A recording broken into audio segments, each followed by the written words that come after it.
Sama dengan perempuan, kalau dia terlukai, dia cepat memaafkan tapi sulit melupakan apa yang dialami. Parah. Oh. Oke. Ibu tahu ciri perempuan solihah di Quran? Cuman 2 ternyata. Pokoknya. Quran surah keempat ayat 34. Ada kaitan dengan salat. Apa cirinya? 1, fassalihatu, istri yang solihah itu qanitatun, taat pada suami ya. Ya, sepanjang ia menyampaikan yang baik-baik menurut Allah. Taat kepada Allah dengan cara menaati suami pada yang baik-baik. Misal, kalau kata suami begini, "Mah, ngaji ya?" "Siapa ya?" "Mah, berjilbab ya?" "Baik insya Allah." "Baca Quran yuk?" "Baik insya Allah." Itu qanitat namanya. Perempuan semacam ini, kalau benar dia taat dengan baik, diikuti dengan baik, mampu dia untuk berusaha baik, maka ada spesial disampaikan di hadis riwayat At-Tirmidzi, kata Nabi, dia akan punya apresiasi spesial di sisi Allah di hari kiamat. Idza shallatil mar'atu sholataha, kalau seorang perempuan itu cukup sholat fardu saja dalam hidupnya, kemudian wasomat shomah, dia puasa fardu saja Ramadan tanpa puasa sunnah, wa hafizat farjaha, dan menjaga dirinya tidak selingkuh, tidak berbuat yang buruk. Yang menarik, wa ata'at zaujaha, dan menaati suaminya sepanjang suami meminta pada yang baik.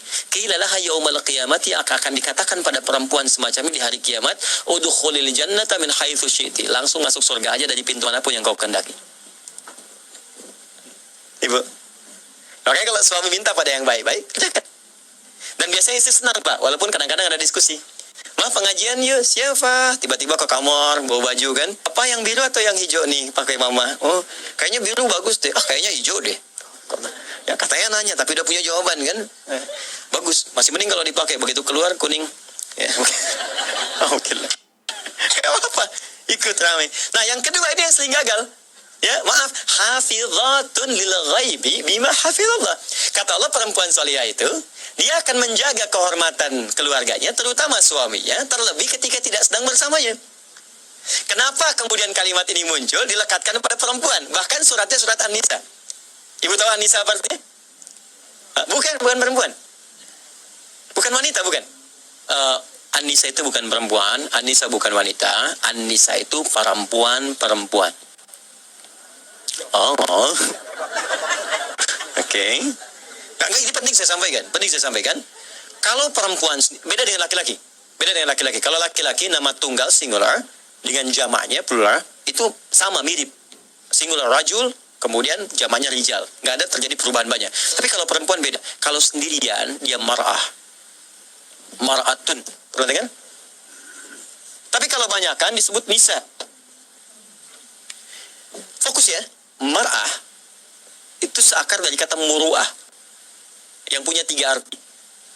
Bahkan sering sekali orang Arab punya perumpamaan dengan mir'ah. Ya, kalimatnya sama, cuma cara bacanya beda.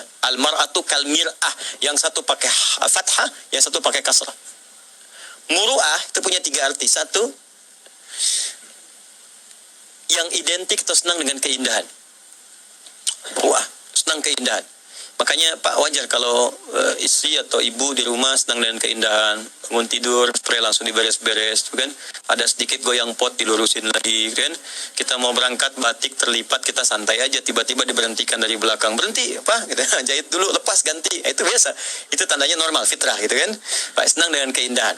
Bahkan dikatakan oleh orang Arab, al-mar'atu kal mir'ah, perempuan tuh seperti cermin. Kayak kalau diperiksa kan sering ya, ada cermin misalnya, sudah ngaca di rumah, turun lihat spion mobil ya, lihat lagi, masuk ke kantor lihat kaca, betulin lagi, itu biasa, normal ya. Tapi yang paling menarik, mar'ah juga itu bisa seakar dari kata muru'ah seperti mir'ah dari sisi sensitivitas. Kenapa perempuan disebut mar'ah? Karena dia punya sifat rasa yang tinggi dibanding laki-laki, rasa yang sangat dalam, jadi pakai perasaannya yang dalam. Nah, makanya sering orang Arab mengibaratkan seperti cermin. Ibu, saya tanya atau bapak, kalau cermin saya lemparkan, pecah ya, bisa nggak disusun kembali? Bisa disusun kembali, tapi dia sulit memantulkan bayangan yang sempurna. Sama dengan perempuan, kalau dia terlukai, dia cepat memaafkan, tapi sulit melupakan apa yang dialami. Parah. Oh. Oke. Makanya kalau ada masalah sekarang tuh rekening listrik 15 tahun yang lalu masih diingat, Pak. Papa dulu kan begitu kan. Nah, itu marah.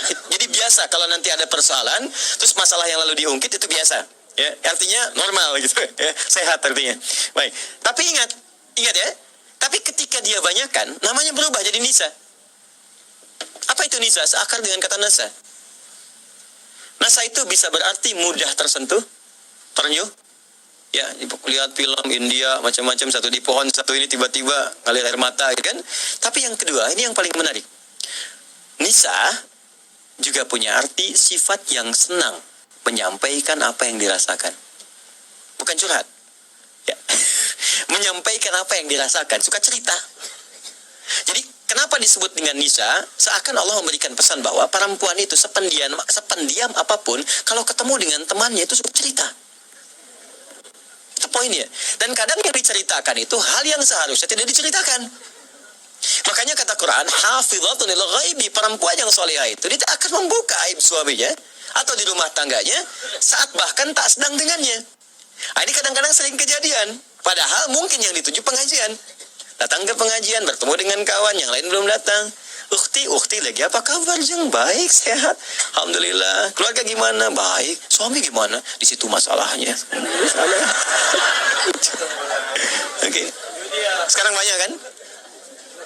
Ya, sekarang nggak datang pun bisa bikin sendiri kan? Bikin status. Kamu tidak seperti aku kira. Wah, tulis, bikin komen ya. Oke, paham ya?